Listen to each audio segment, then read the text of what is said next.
Hello and welcome to Last Week in AWS. I'm Corey Quinn. Let's see what they have for us this exciting week. Amazon Aurora reduces cross-region global database switchover time to typically under 30 seconds. Typically, usually, most of the time, those are not phrases you want to see in your DR plan. Amazon MSK adds support for Apache Kafka version 4.0.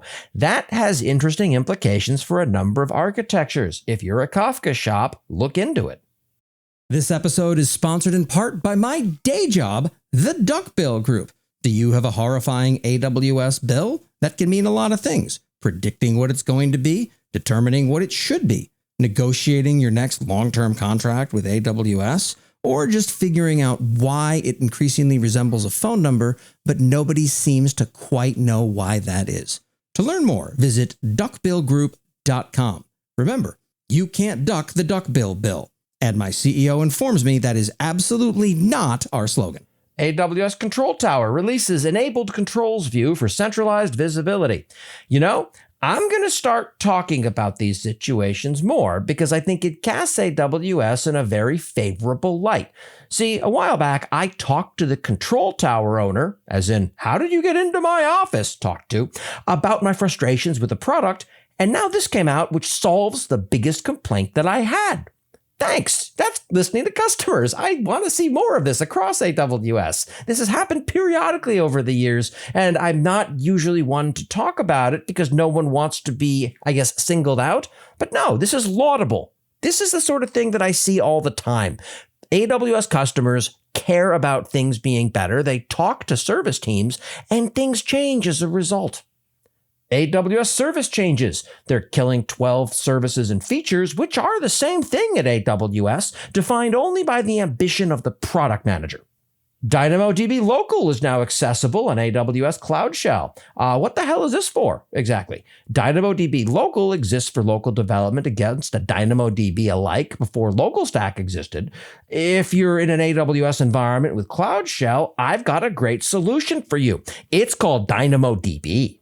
Join us at FinOps X 2025, your guide to all things AWS.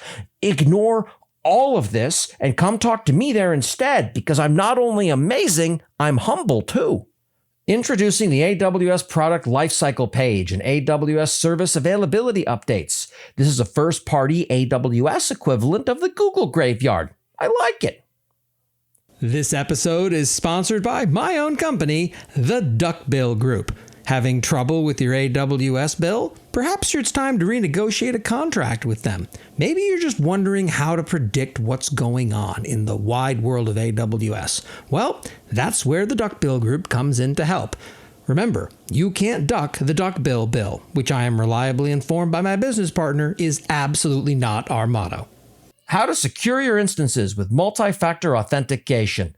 I don't like the push for Google Authenticator here. It's 2025. There are better options from more trustworthy companies, many of which are even open source. I also kind of hate MFA for typical EC2 instances. It makes things annoying in some circumstances. I'll accept it in a hardened Bastion host, but I do wonder what the value here is over mandating key pair or certificate authentication and calling it a day. Cost optimization for healthcare on AWS. There is nothing here that is unique to healthcare except the headline. Now, this is contrary to what many of you may believe, excellent marketing. People need to believe that they're the target audience for your message. More like this, please. CORS configuration through Amazon CloudFront. I have a blog post on this exact same thing. It's basically 40,000 words of screaming. Introducing Strands Agents, an open source AI agents SDK. From the open source blog. Not to be confused with AWS's Agent Squad, which is functionally the same thing and also open source. And finally, Andy Jassy's leadership lesson he practices at work and home. How I Put My Wife on a PIP and Live to Tell the Tale is a book that's begging to be written, but I'm nowhere near brave enough to try it with my spouse. And that's what happened last week in AWS. I'm Corey Quinn. Stick around.